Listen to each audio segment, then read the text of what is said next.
सुनीतपुर नामक गांव में सुभाष चंद्र नामक एक राजा थे। एक दिन महाराज अपने मंत्री से यह पूछते हैं कि अच्छा मंत्री बताओ, हमारे राज्य में सब लोग कैसे हैं?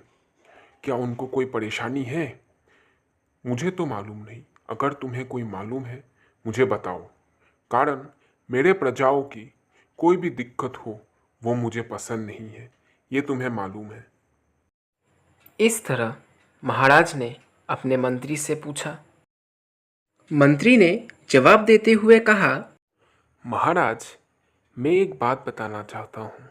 अगर आप स्वयं जाकर प्रजाओं की कठिन मुश्किल स्थिति को देखते तो ये अच्छा होता। मैं बताऊं या आप सुने, ये अच्छी बात नहीं है। आप खुद जाकर देखिए, तब आपको अच्छा अनुभव होगा। इस तरह मंत्री ने राजा को कहा। मंत्री की सलाह सुनकर राजा बहुत प्रसन्न होकर कहने लगे, तुम ठीक कह रहे हो मंत्री। मैं खुद जाकर देखता हूँ मेरे प्रजाओं को क्या कठिनाई और मुश्किलें हैं। अगले दिन महाराज वहाँ के सामने के चाय के टपरी पर गए। जाकर सुनते हैं एक प्रजा ये कहता है अपने ग्राहकों से कि क्या बताऊं, आजकल धंधा होता ही नहीं है। ऐसी मंदी होती रही तो कैसे घर संसार चलेगा, कैसे परिवार चलाऊंगा। बहुत चिंता है, क्या करूं। ऐसे वो प्रजा अपने ग्राहकों से कह रहा था। अगली जगह जाकर महाराज सुनते हैं, क्या बताऊं, पानी की इतनी समस्या है। पानी मिलता ही नहीं है, और जो मिलता है वह ख़राब पानी मिलता है। बहुत कठिनाई से कुछ साफ़ पानी पीने के लिए लाती हूँ।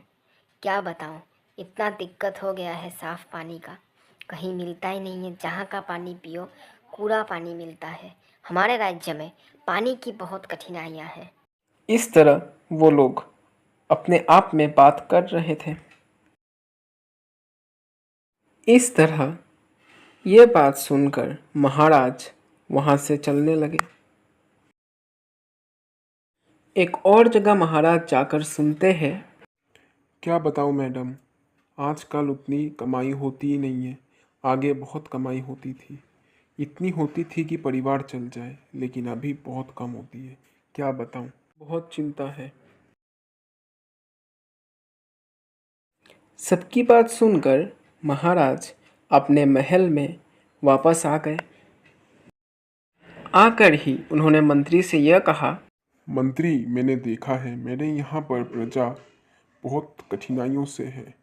मैंने ये फैसला लिया है कि तुम आज ही घोषक से ये पूरे गांव में घोषणा कर दो कि मैं एक नया पानी का नहर बनवाने वाला हूँ और सबको 100 रुपये कर कर देने वाला हूँ, ताकि जो जो भी मुश्किलों में है वो उस मुश्किलों से बाहर आ सके और फिर से वो लोग अपनी साधारण जीवन जी सके और खुशी से रह सके। कारण प्रजाओं की खुशी ही मेरी खुशी है। इतना महाराज ने अपने मंत्री से कहा। तभी ही मंत्री महाराज को यह जवाब देता है, आप कोई चिंता मत करिए महाराज, आपका इच्छा जरूर पूरा होगा। मैं अभी घोषक को ये चीज़ बता देता हूँ कि वो अभी ये सब बातें पूरे गांव में घोषणा कर दे और आपकी इच्छा जरूर पूरा होगा। मैंने बताया था ना महाराज, अगर आप खुद देखोगे तो आपको पता चलेगा। इतना मंत्री ने अपने महाराज से कहा।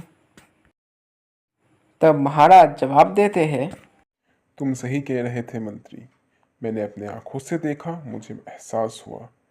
धन्यवाद तुम्हारी इस सलाह के लिए।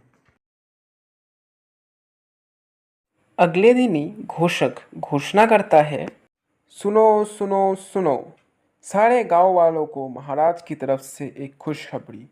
महाराज सबके लिए नए नहर बनवाने वाले हैं और सबको 100 रुपये देने वाले हैं, ताकि सब अपना साधारण जीवन फिर से जी सके। इतना घोषक ने कहा। फिर धीरे धीरे ये बात पूरे गांव में फैल गई।